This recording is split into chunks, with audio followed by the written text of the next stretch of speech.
Water. It's Texas' most precious resource. Rain has been plentiful lately, but farmers and ranchers like Bob Durham of Abernathy know firsthand how quickly that can change.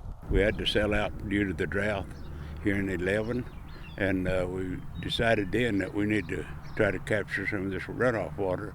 The drought is still fresh in his mind. He remembers when it wouldn't rain, so now when it does, he's ready. 30,000 gallons ready. Bob reached out to the U.S. Department of Agriculture's Natural Resources Conservation Service. They helped him build a system to harvest a new crop, rainwater. Well, rainwater harvesting is a relatively new practice. It's a very valuable practice, particularly on the high plains. We have a limited resource in the Ogallala Aquifer, and we need to protect the aquifer and need to extend the life of it, and rainfall harvesting is one way of doing it.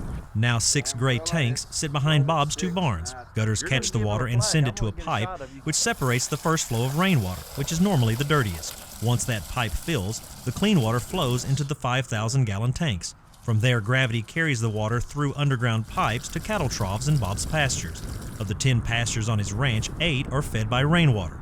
A 2-inch rain can water 25 head of cattle for a month. 100 square foot of roof area and a 1-inch rain will produce about 60 gallons of water, which when you multiply that on a large barn, it's quite a significant amount of water. Research is flowing at the state level as well. The Texas A&M AgriLife Extension Center in Dallas has been working with rainwater harvesting for 20 years, but the last 5 have been the most popular.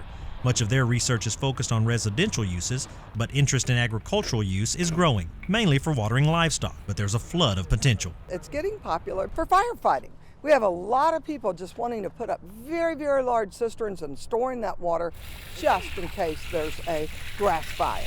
Watering wildlife is another option, plus some small-scale irrigation. Since rainwater is pH neutral, some have found it useful for crop spraying, and it can reduce erosion caused by runoff.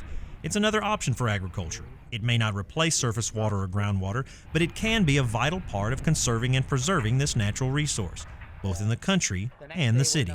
With the increase in population, there's going to be a high need to start collecting your own water just to supplement what these systems provide you, in addition of all the benefits with regard to water quality and conservation. When it comes to conservation, passion is a word that describes Bob Durham. The Texas Water Development Board recognized that.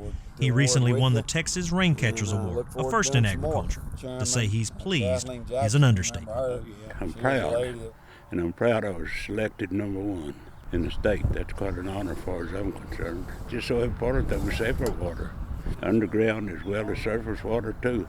For farmers and ranchers, conserving water is second nature. More than anyone else, they know there's life in every drop. For TFB News, Ed Wolff, Abernathy.